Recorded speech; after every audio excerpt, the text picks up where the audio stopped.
Hey, you. Yes, you. Standing next to the woman who now wishes she wasn't sitting there. Are you tired? Listless? About to host a talk show with big guests and worried you've got nothing to say? Then why not try drinking? Yes, drinking. Feel all your old confidence flooding back, and soon you'll be able to shout, "Let's start the show!"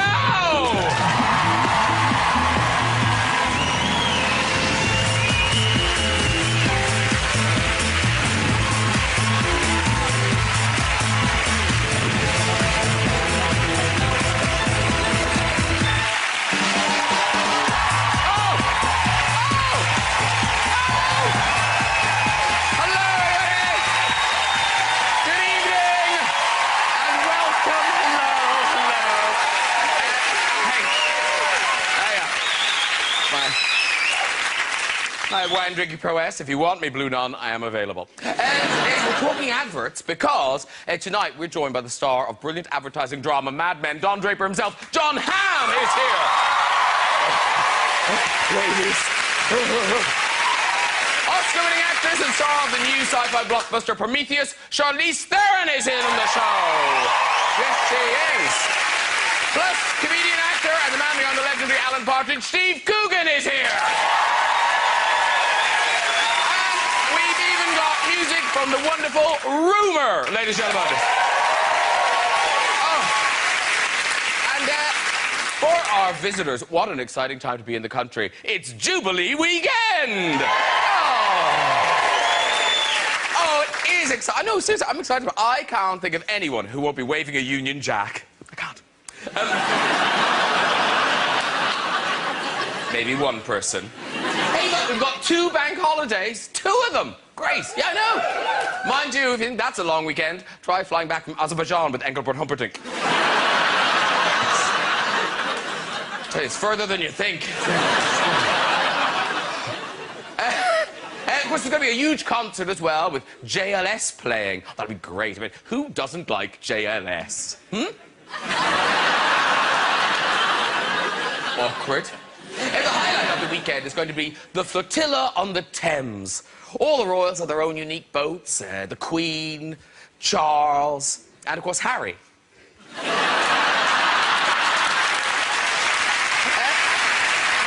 It's Friday night now. It's Friday night now, and already every single member of the royal household has been overdoing the celebrations. I have.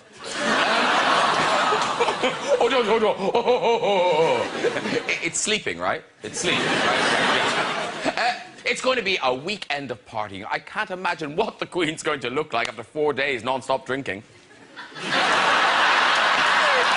Off with his head. Let's get some guests on! Later on, we'll be having music from Rumer.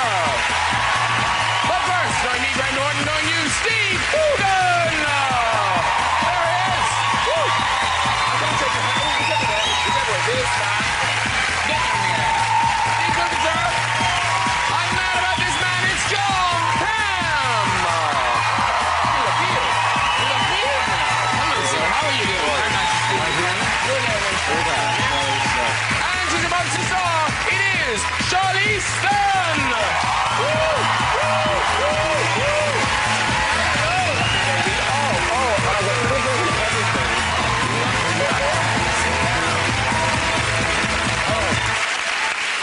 Before I do another thing, because I know I'm going to get this wrong a lot, Charlize Theron. No, I was back there freaking out. You're like the first person who said it perfectly. Really? Yes. I'll stop now. I won't, Yes. I won't say it again. Amazing. 15 years, and then you came along. No changes here. Now, by the way, you guys, do you know each other outside of being back there or on a sofa? I know Jon. And I don't know Steve. Because I've seen him on the telly. You know that's not real. I know. Now, it is Jubilee weekend. Do you have plans? Anybody got plans for Jubilee? I didn't realize it was Jubilee weekend, but when I got here, I got in town a couple days ago and was invited, I guess, to sit next to the Queen on the boat. No, going you're down joking. The, That's amazing. yeah. No, which you're was sort of joking. I'm not going to do it. I don't know her. It's 4 hours. It's a long thing. And what are we going to talk about? I don't own crowns or tiaras or... No, I don't know if that you're I'll- joking or not. Are you joking? Oh, no, I'm completely joking. Yeah, He has been invited on the boat. I'm really confused now. Are you being invited on the boat? No. Well, no. Did you lie to him as well? Lied to me as well. Yes. John. It's a great story. It really is. I didn't even know there was going to be a boat. And these two were thinking, how did I get invited? Do they know I have an Oscar? Do they not know? It's just another thing you don't have in common with the Queen. And now, Charlize Theron. Now, we're delighted you're here for all sorts of reasons. I'm so happy to be. I'm a huge fan. Thank you. Such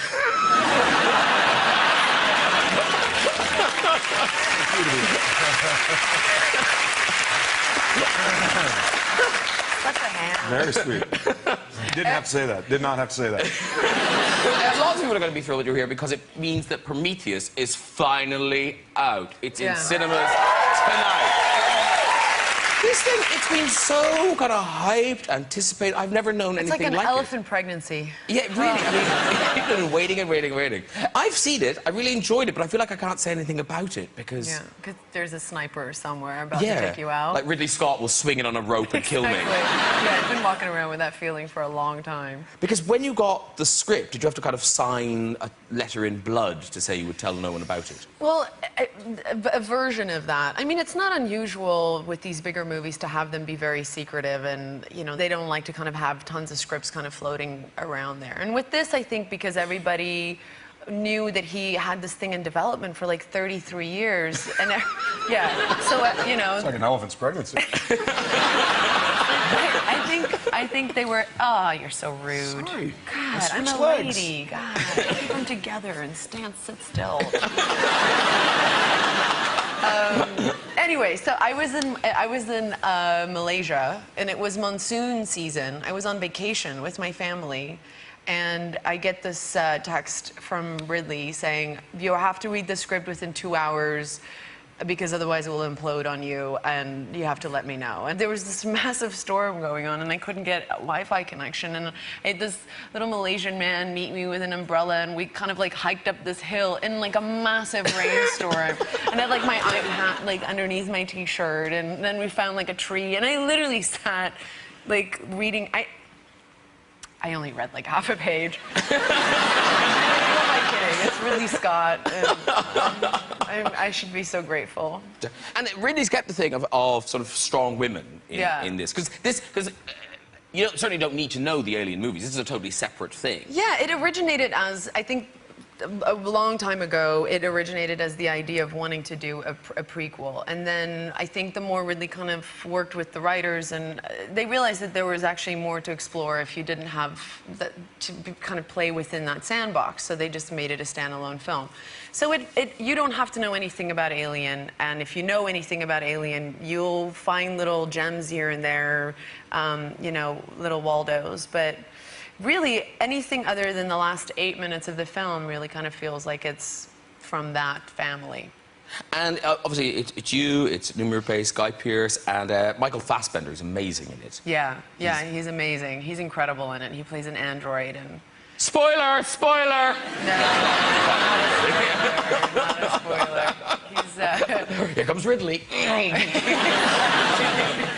exactly. Yeah, he's amazing in it. And I get to do some fun stuff with him, so yeah, that was fun. We have to acknowledge, I think at this point, what a beautiful sofa it is tonight. It is a beautiful sofa. Steve, you're a very handsome man. Thank you. And then... Well, no, I mean, it's unnatural, the other end of the sofa. I know. But can I just say, if people are at home looking at their ugly child asleep going, there's hope. Because Charlize Theron, you didn't, I knew I should stop saying it. That's it, I'm gone. You blossomed sort of later in life. As a child, you weren't the prettiest of children. Is that fair? Are you trying, you were talking about the fact that I had no teeth. That'll be the one. Yeah. I didn't, yeah. I was very sick as a baby. I had jaundice and I was allergic to my mom's breast milk, and it took them a really long time to figure that out. So the sicker I was getting, the more antibiotics they were giving me, and back then it was just horrible antibiotics, and it rotted my upper teeth, and they had to actually cut my upper teeth out. Oh my God. So I had, for some reason, my fangs survived it and my bottom teeth, and that's what I had until I was about 10 years old. God. I know, you guys, it was so hard. I know, but It's a shame you never grew. yeah, you sort of made up for it now. Yeah, so I was like always like the lanky, skinny, tall girl with no teeth. I know. Life was really. You've got great ones now. Yeah. I think school reunions are really good for you now. Yeah. Charlize? However, how annoying. Jon Hamm, you've always... I mean, here's a picture of you. This is in high school. It looks like an Abercrombie and Fitch model shot. That's ridiculous. Is that your midriff? Are you wearing a Right in the middle there, yeah. crop top? Oh, yeah. How did I get a Britney Spears crop top? It was the 80s. I mean, what were you going to do? There was a required look. And it was mesh and, you know, cut it halfway across the way there. Yeah, no, because it didn't stop there. You did cut it, didn't you? You can see. Oh, yeah. That's on purpose. Oh, yeah. That is a look. Feast your eyes on my treasure trail. Look at it there. Oh, yeah. I was 17. I'm sorry, I did wrong. Because no one could accuse Jon Hamm, I think, of being an overnight sensation. You plugged away for a long time. Yeah, yes, I did. Yeah, I landed in L.A. in, I guess, in 1994, 1995, somewhere around then, and proceeded to not work for a solid 3 to 4 years. I was there around that time. Thanks for taking all my jobs. Yeah, it was, you know, I waited tables and bartended and did the whole, that whole circuit. And did you make a deal with yourself about kind of when am I going to say this is not I gave myself to the age of 30. I figured if that didn't happen by then I guess the market had spoken, and I would slink back to the Midwest. Because even your big break, getting Don Draper and Mad Men, that wasn't easy. No, in fact, I had to audition something like 7 or 8 times for it. The American network AMC was their first foray into any original programming. So they naturally wanted somebody incredibly famous. I was not that. And so they had to be convinced, and I had to audition and audition and audition and audition and audition. And did they tell you to your face that they didn't think you were sexy enough? No. In fact, I only recently heard that. Like, but how recently? Wait, Just now, yeah. Thank you, by the way. No, that was apparently they told the creator, the writer and creator, that they didn't think I was Were they sexy blind? enough for the. Well, thank you. yeah, I mean, I'm just like, are they still alive and working? They're all gone. That's what I would think. I had them murdered. No, that, you know, I guess. Oh, I'm glad no one told you, because that's an awkward call. Sure. Yeah. Sure, that would be weird. Yeah. Yeah. But no, it worked out okay. Yeah. And Mad Men, I've said it's one of those shows, people don't just like it, they love Mad Men. I mean, it's crazy. And it's a very accurate portrayal of life in the 60s, but the fans get really fanatical about it, don't they? Yeah, I guess one of the dangers of doing anything that takes place in the relatively recent past is that it's all been documented. So there are kind of crazy fans who will say, well, it wasn't raining on December 14th, 1968. This is clearly bullshit. Seriously? And you think, well, maybe you have too much time on your hands. But it is remarkable. The show has a phenomenal research department, and they do actually get a lot of that stuff right, down to the weather, in fact. And we do play off of a lot of historic events that happened. And season 5, we're in the 5th season at the moment here, and obviously it's won 4 Golden Globes, 15 Emmys, it's amazing stuff. But perhaps, most telling of all of how successful Mad Men is, it has spawned its own range of Barbies. Isn't that weird that Barbie would make a doll of a man who smokes and drinks and shags around? Yes. It seems off-message. It seems kind of off-brand. You don't want to leave that doll around any other dolls. It will get very, very inappropriate very quickly. Raggedy Ann is crying. Sorry, sweetheart. Don't call. And it comes with its own leather briefcase, and it's got like a trench coat. Sure. It's lovely. Is it for real? Oh, yeah. Yeah, That's seriously. amazing. There are It's the 4 of Barbie them. fashion model. Yeah, you can collect the range. Oh my God, that's incredible. Are you getting a doll for Prometheus? No, I'm really jealous. Oh, you will. Oh, Prometheus, you'll get a doll out of Prometheus. You're bound to. I have Really your amazing. doll from Monster. That didn't sell so well. I bought one. Didn't sell so well. That's incredible. Okay, no, don't touch it. Clean as a whistle. Ken doll? Yep. Yes? Okay. Super smooth. Yeah. But it's amazing because you do think normally you'd have to be in a movie like Prometheus to get an action figure, but not in a movie about advertising executives in the 1960s. Especially hyper-sexually active ones. Yes! With no genitalia. Because Alan Partridge didn't have a doll, did he? He had merchandise. No, they were like masks you could buy in shops and things like that. I mean, why anyone would want to put an Alan Partridge mask on, I have no idea, but they were in the shop. And just in terms of endorsements, obviously, as celebrities, you know, you do Dior and things, you know, you can make a lot of money there. But Steve Coogan, you walked away from a lot of money, didn't you? Yeah, I was. Yeah, well, I was offered about two. Well, Say it. Go on, say I was it. offered £2 million to do an advert for McDonald's. And I said, well, what I did actually, because I wouldn't advertise McDonald's because I just wouldn't. But what I did was I negotiated and pushed the fee up as high as I could to see what they would pay. I kept saying, I want more, I want more. And then when they said, we'll pay you £2 million, and I said no. But I just wanted to see how high they would go.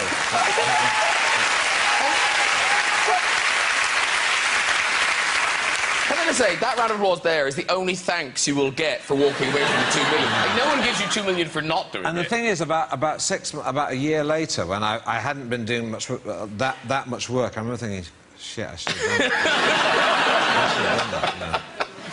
But now, advertising, it's very regulated now. You know. But at the time Mad Men set, it was a different world. People were less politically correct. And these are some genuine examples of ads that were around then. Here's one. Don't worry, darling, you didn't burn the beer.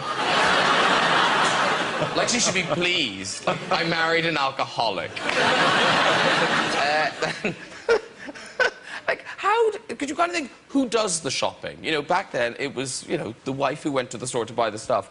And to advertise this, they used this. You mean a woman can open it? All by herself.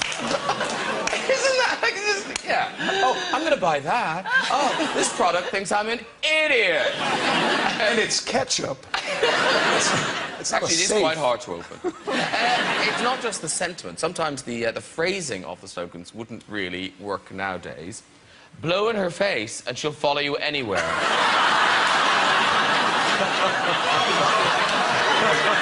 As true today as it ever was.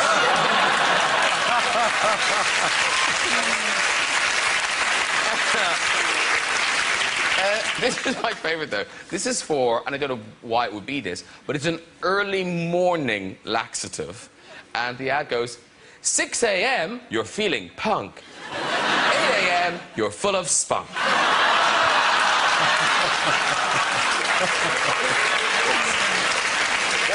What a busy 2 hours they were. Well done, all the ads. Very good. There you go. Now,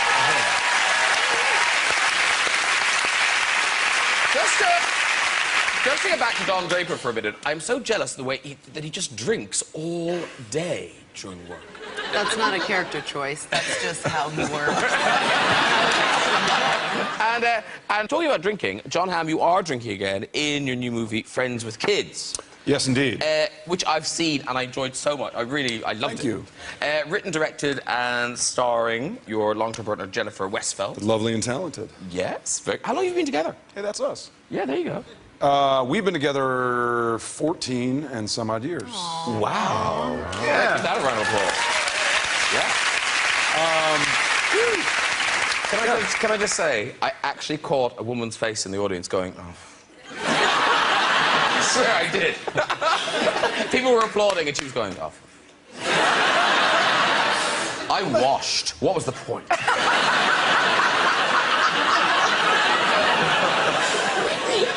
6 a.m. feeling punk. Stupid long-term partner. I washed. That's amazing.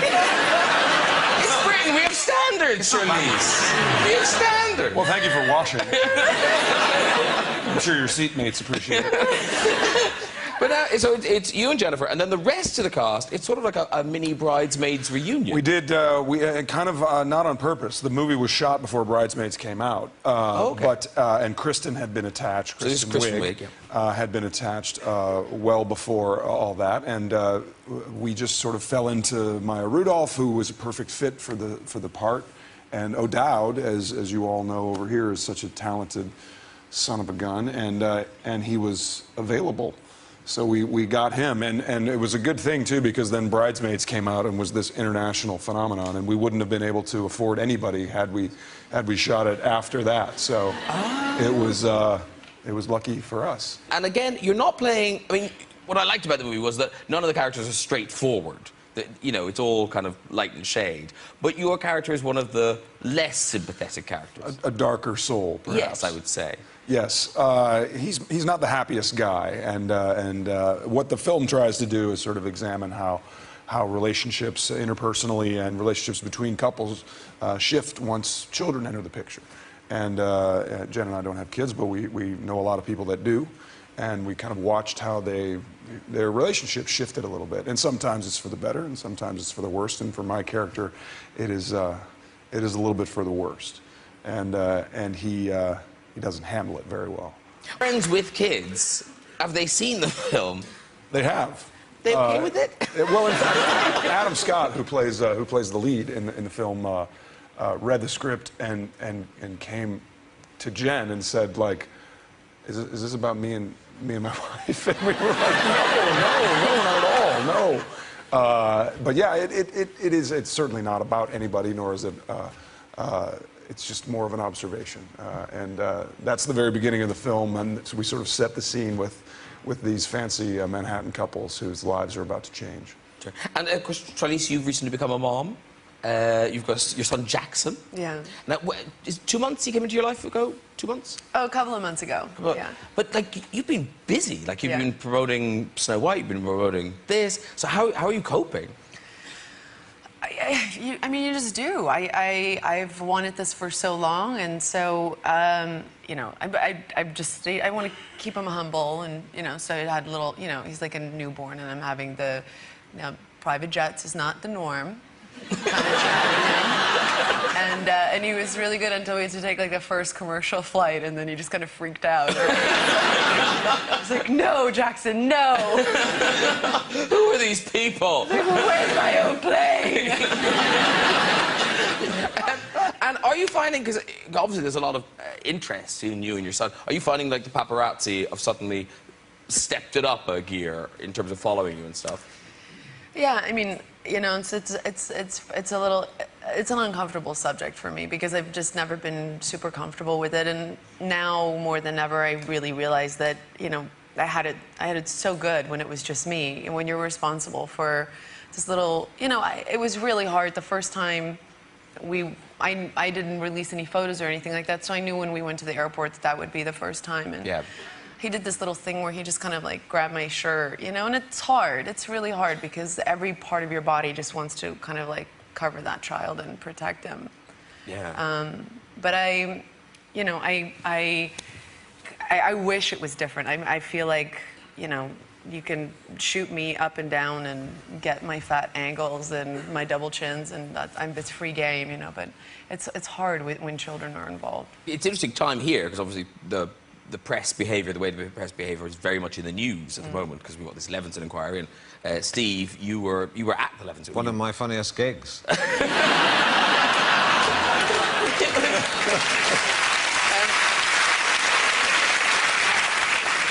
Are you surprised at how the story's just grown and grown and grown and grown? Well, it's funny when I took legal action against News Corp about 2-3 years ago. It was quite a lonely place to be. There wasn't all this brouhaha, and also in terms of the public's attitude, they saw just a few whinging celebrities, but it grew and grew and grew. But it was, I found out that,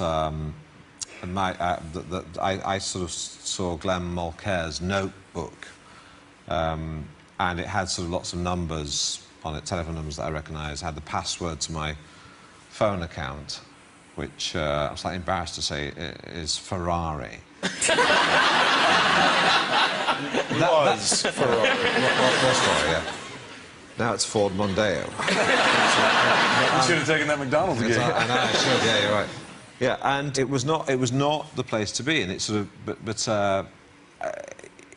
you know, in those days, you know, I was advised against it, so don't do that, don't make enemies of News Corps, you know, because they can stitch you up. But they'd already stitched me up. So I didn't have any skeletons left in my closet, you know. It'd all been said, really. And as I said to, you know, Paul Dacre, the editor of the Daily Mail, he can have the hard drive off my computer if he likes. There really is nothing else there. Just regular porn. Yeah. Because of the connections to kind of Fox and stuff, has it made any impact in the States? Are people talking about it at all, or is it just a British thing? No, I think people are talking about it. There's definitely awareness. Yeah. Sure. And I'm virtually certain it happens in the States, too. It has to. So that's the thing, whenever, you know, there's sort of a leaked photos of somebody that's taking pictures of themselves naked or whatever. I'm all for that. But the thing is, they're not leaked. Wait a second. They're stolen. Well... And that's a different thing. Well, I mean, you sent those to me in total... You never total replied privacy. back. You never replied back. Did I look fat? Not a good angle? You will never get an answer to that question.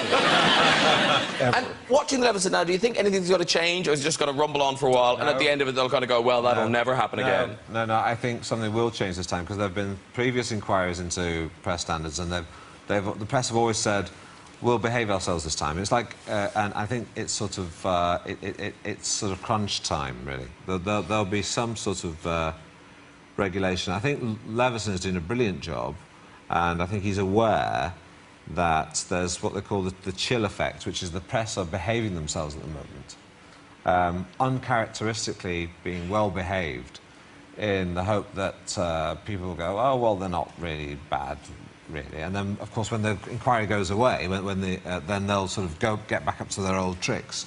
But I think it's going to be different this time. I think there's going to be a sea change, I think. I think what Steve's saying is now would be an optimum time to just do really crazy things while you're in London, and, you know, they won't report it. Me and Jenna went to a strip club right after this. Oh, lovely. Yeah. Well, I'm not invited? Wow, that's sexy. Sweetie, you're performing.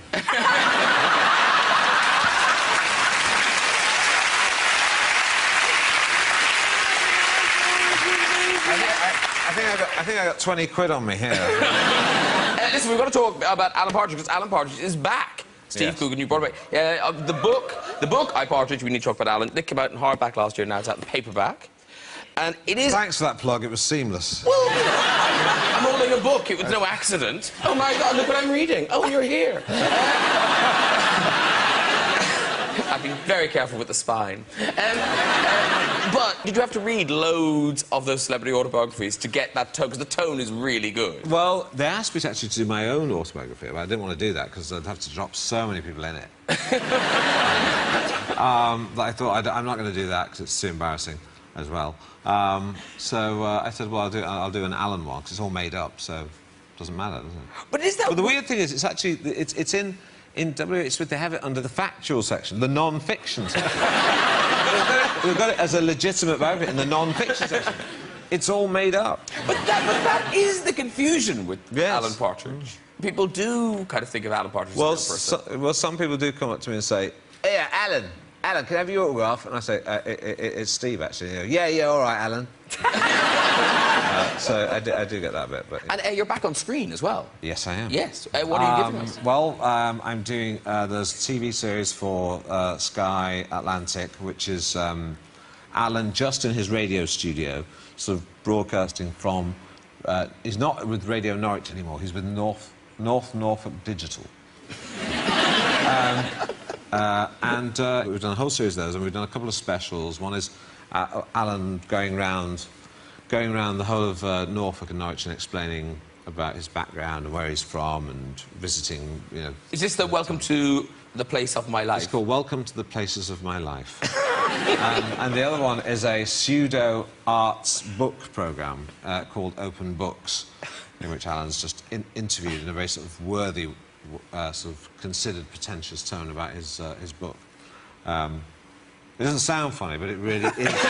Now, while Jon Hamm, you're not meeting the Queen this weekend, down the end there, Rumer, she's only gone and sung for President Obama.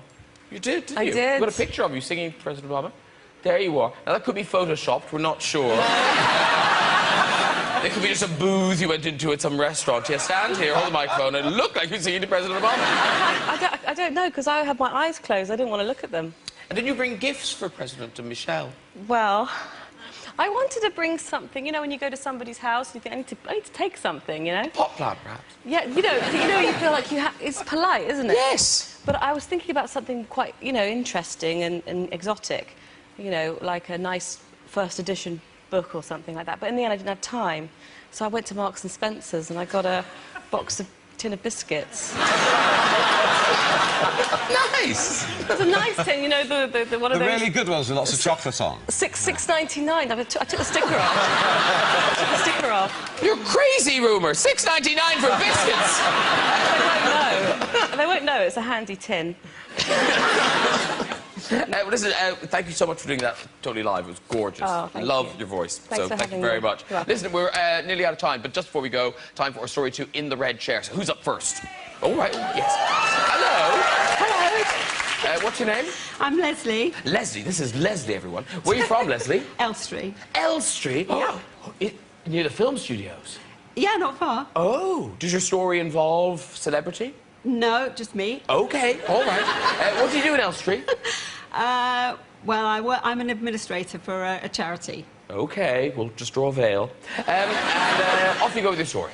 So I was at a dinner party and with all the family, and I'd been eating some olives, and my dad told a joke.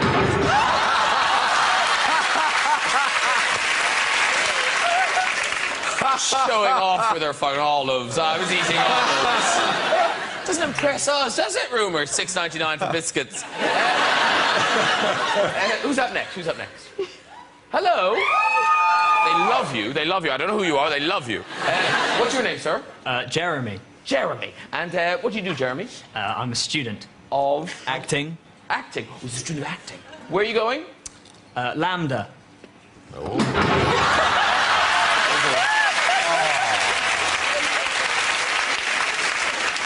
Lambda's very good. I'm in a mood, Steve. I'm in a mood. Yes. Should we try one more? Well, this is the one. Third one's the charm. OK, here we go. Hello. Hello. Hi. What's your name?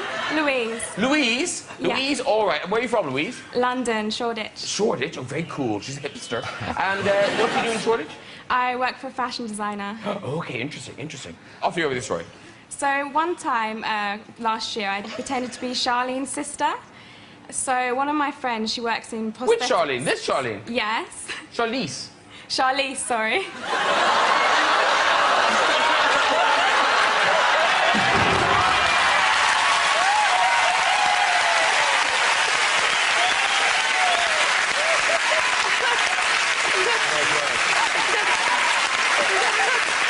I draw the line with the last name. You can screw up my last name all you want. Yeah, But God damn it, not my first. That's Charlize Theron. She's OK, let's try one more. One more. This is it. This is really the last one. OK, quick. Hello, nice lady. Hello. Hi. What's your name? Jenny. Jenny. All right, Jenny. And where are you from? I'm Dutch-American. OK, lovely. And where do you live now? In Tufnell Park. OK. She puts the tough into Tufnell. Tufnell Park. Don't mess with me. She's Jenny from the block. Off you go with your story. Okay. I'm a veterinarian, and I was working at an orangutan rescue center. Can I say, I love this story already. I love it. And during one of the first weeks there, I was at the baby playground where all the baby and toddler orangutans can play with the ropes and in the trees. And I wasn't really aware of how things rolled in that orangutan rescue center. And I was just observing the toddlers playing and swinging around when I felt something kind of wet pressing against my palm, the palm of my hand. And when I looked, it was one of these toddler orangutans that was masturbating himself with my hand. It was his tiny little penis rubbing against it.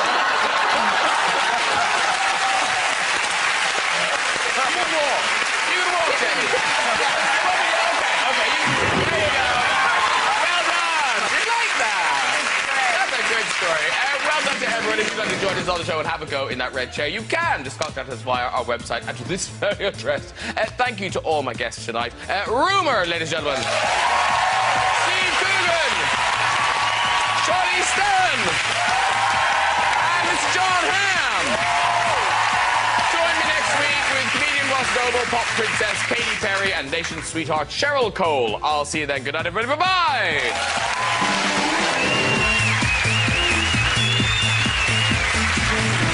Comedy coming up with White Van Man after tonight's National Lottery numbers next on BBC One, and over on BBC Three, the Griffins welcome Brian's long-lost son.